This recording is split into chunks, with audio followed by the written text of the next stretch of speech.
26 नवंबर सन 2008 भारतवर्ष का वह काला दिन जिसमें कुछ आतंकवादियों ने मिलकर कई सैकड़ों भारतवासियों की बेरहमी से हत्या कर दी थी। उन्होंने अपना निशाना ताज होटल जैसे तमाम बड़े जगहों को बनाया। उन्हीं की गोलियों के शिकार हुए संदीप उन्नीकृष्णन, जो कि एक ट्रेनिंग ब्लैक कमांडो थे, और उन्होंने अपनी जान की परवाह न करते हुए कई भारतीयों को आतंकवादियों के चंगुल से भी छुड़वाया। यह कहानी उन्हीं के जीवन चरित्र पर आधारित है। मेजर मूवी की स्टार्टिंग होती है मुंबई की उसी घटना से जहां पर संदीप उन्नीकृष्णन अपनी जान की परवाह न करते हुए अपने ऑफिसर की बात को ठुकरा देते हैं कि अब वह वापस नहीं आएंगे और आतंकवादियों का मुकाबला करेंगे। इसके कुछ साल पहले की घटना दिखाई जाती है जहां पर संदीप अपने माँ बाप से मिलने अपने घर आता है, जहां पर उसकी माँ उससे नाराज है और साथ ही साथ उसके पिता भी कहते हैं कि तुमने जो किया वह ठीक नहीं था, तुम्हें पीओके के अंदर दाखिल होने की क्या जरूरत थी। जहां पर कुछ साल पहले सन 2003 की घटना दिखाई जाती है जब संदीप उन्नीकृष्णन पाकिस्तान अधिकृत कश्मीर के अंदर दाखिल हो गए थे।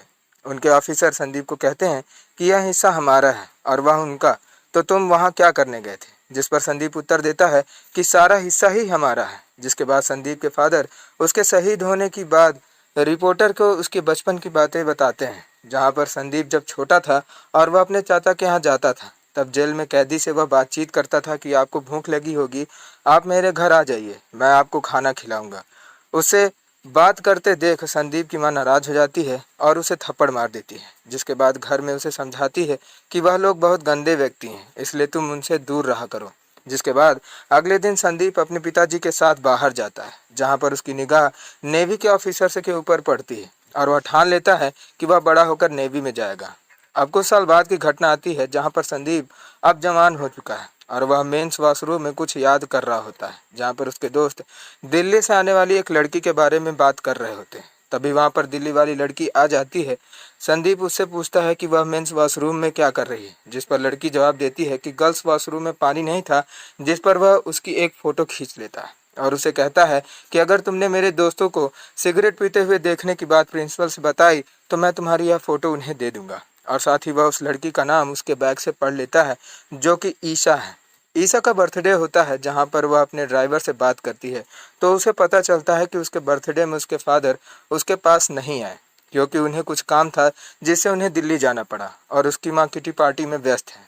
उसके पिता ईशा के लिए कुछ पैसे भेजते हैं, जिसे देखकर ईशा नाराज हो जाती है और फिर वह पैसों को जमीन में फेंक कर वहां से दुखी होकर कैंटीन में चली जाती है। जब ईशा कैंटीन में बैठी होती है तभी वहां पर संदीप आ जाता है, जो ईशा से उसे शॉपिंग करा लेने के लिए कहता है। जहां पर ईशा जब मना कर देती है तो वह वॉशरूम वाली फ़ोटो ईशा को दिखाता है, जिस पर ईशा उसके साथ शॉपिंग करने के लिए तैयार हो जाती है। अब यहाँ पर वह एक वेस्टर्न ड्रेस चुनती है, जिसे संदीप उसे ही गिफ्ट कर देता है कि वह ड्रेस उसे पसंद आई है और आज तुम्हारा बर्थडे है इसलिए यह तुम्हारा गिफ्ट है। जिससे ईशा उससे काफ़ी इम्प्रेस हो जाती है और वह दोनों साथ में काफ़ी समय व्यतीत करने लगते हैं।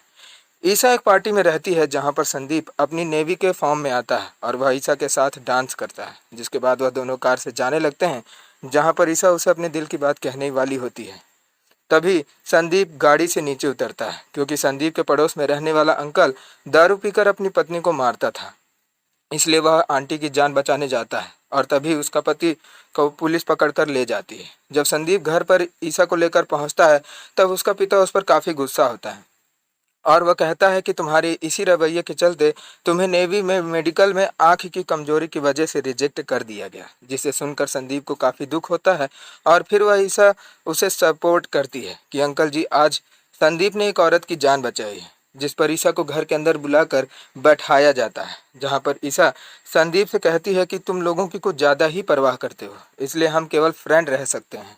जहाँ पर संदीप कहता है कि तुम्हें डर है कि मैं तुमसे दूर हो जाऊंगा, लेकिन देखो मैं नेवी के लिए रिजेक्ट हो गया हूँ। जिस पर ईशा कहती है कि नेवी में ही केवल सोल्जर थोड़ी ना होते हैं, और भी जगह होते हैं, मुझे पता है कि तुम बिना सोल्जर बने नहीं मानोगे।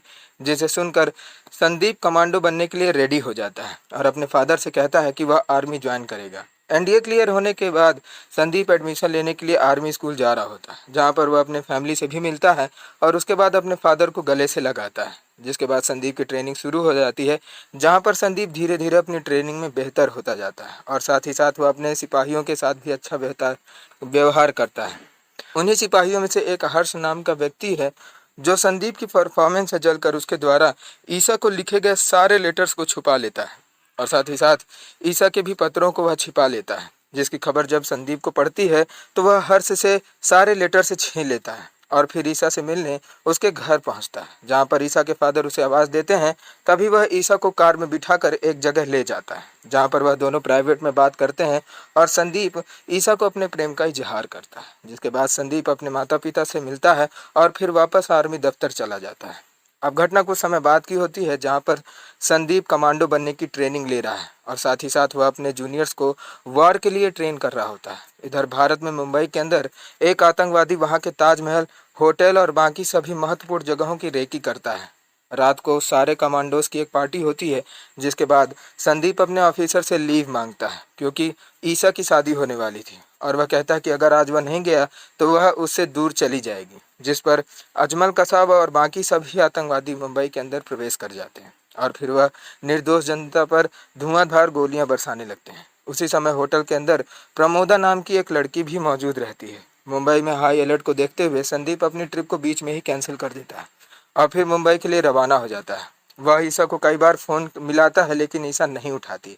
वह अपने माता पिता को फ़ोन मिलाता है, जहां पर सायरन बजने लगता है तो वह बीच में ही फ़ोन काट देता है।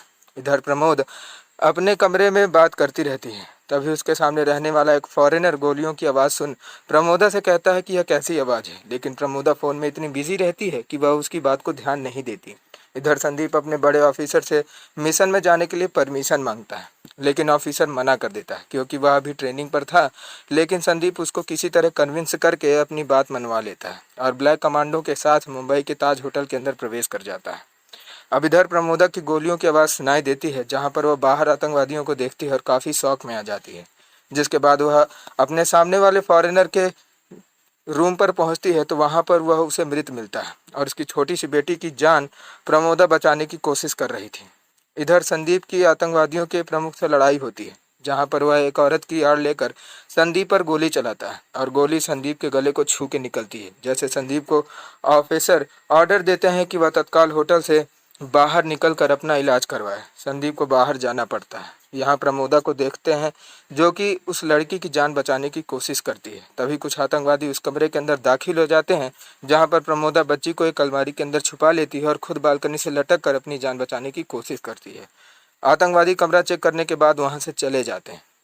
इधर ईसा को अपना पुराना समय याद आता है, जहाँ पर वह संदीप के साथ शादी कर चुकी थी और वह दोनों एक अच्छी लाइफ जी रहे थे। जहाँ पर एक रिसेप्शन के दौरान ईसा संदीप को बताती है कि उसकी जॉब लगी है, लेकिन वह उस जॉब को नहीं करना चाहती, क्योंकि वह संदीप के साथ अधिक से अधिक टाइम स्पेंड करना चाहती है। संदीप उसे जॉब करने के लिए कह देता है, जिसके बाद संदीप और ईसा की बातचीत होती है और ऑफिस में काम करते वक्त ईसा को अचानक पेन होने लगता है। डॉक्टर ईसा को बताती है कि वह प्रेग्नेंट है। वह संदीप को काफ़ी बार कॉल करती है, लेकिन संदीप ट्रेनिंग में बिजी होने की वजह से उसका फ़ोन नहीं उठाता। जिसके बाद एक दिन संदीप ईसा को कॉल लगाता है तो हॉस्पिटल में ईसा होती है और वह उसे उसका हाल चाल पूछता है, लेकिन ईसा उसे बच्चे के बारे में नहीं बताती। जिसके बाद संदीप ईसा के पास पहुंचता है और वह उससे बात करता है कि तुम मुझसे क्या छुपा रही हो। जिस पर ईसा कहती है कि तुम अपने काम में इतने बिजी हो जाते हो कि तुम मेरे द्वारा किए गए सेक्रीफाइस को भी नहीं पहचानते। जहाँ पर संदीप को पता चल जाता है कि ईसा प्रेग्नेंट है, तभी एक ऑफिसर उसे बुला लेता है, जिस पर वह ईसा को बीच में ही छोड़कर वापस अपने दफ्तर चला जाता है। इधर मुंबई अटैक का मामला सामने आता है, जहां पर एक न्यूज़ रिपोर्टर होटल के अंदर होने वाले सभी महत्वपूर्ण कवरेज को दिखा रही होती है, जो संदीप से भी सवाल करती है और संदीप उसके ऊपर नाराज हो जाता है और उसे जानकारी देता है कि होटल के नीचे स्विमिंग पूल पर कुल 24 हॉस्टेजेस छुपे हुए हैं, जो रिपोर्टर डायरेक्ट अपने चैनल पर प्रसारित करने लगती है। आतंकवादियों को इसके बारे में पता चलता है और वह स्विमिंग पूल के पास पहुंचते हैं तो वहां पर घात लगाए संदीप उनका इंतजार कर रहा होता है, जो आतंकवादियों को जान से मार देता है। जिसके बाद संदीप वीरतापूर्वक लड़ते हुए प्रमोदा की भी जान बचा लेता है, लेकिन अब वह चारों तरफ से आतंकवादियों से घिर जाता है और उनसे लड़ते लड़ते वीर गति को प्राप्त हो जाता है। न्यूज़ चैनल में यह खबरें प्रसारित होने लगती हैं, जिसे देखकर संदीप की मां रोने लगती है और संदीप के पार्थिव शरीर को लाया जाता है, जहां पर सभी लोग उसकी बहादुरी के आगे अपने सर को झुकाते हैं और संदीप की शहादत को नमन करते हैं। जिसके बाद संदीप के फादर एंडिंग सीन में एक स्पीच दे रहे होते हैं कि वह अपने बेटे पर गर्व करते हैं, क्योंकि उसने देश के कई मासूम लोगों की जान बचाई। और इसी के साथ मेजर मूवी खत्म होती है। तो कैसा लगा आपको एक्सप्लेनेशन? इसी तरह की और भी इंटरेस्टिंग एक्सप्लेनेशन सुनने के लिए हमारे चैनल के साथ बने रहें, साथ ही साथ उसको सब्सक्राइब करके बेल आइकन को भी दबा लें, ताकि इसी तरह के नए एक्सप्लेनेशन सबसे पहले आपके पास पहुंच सके। तब तक के लिए जय हिंद, जय भारत।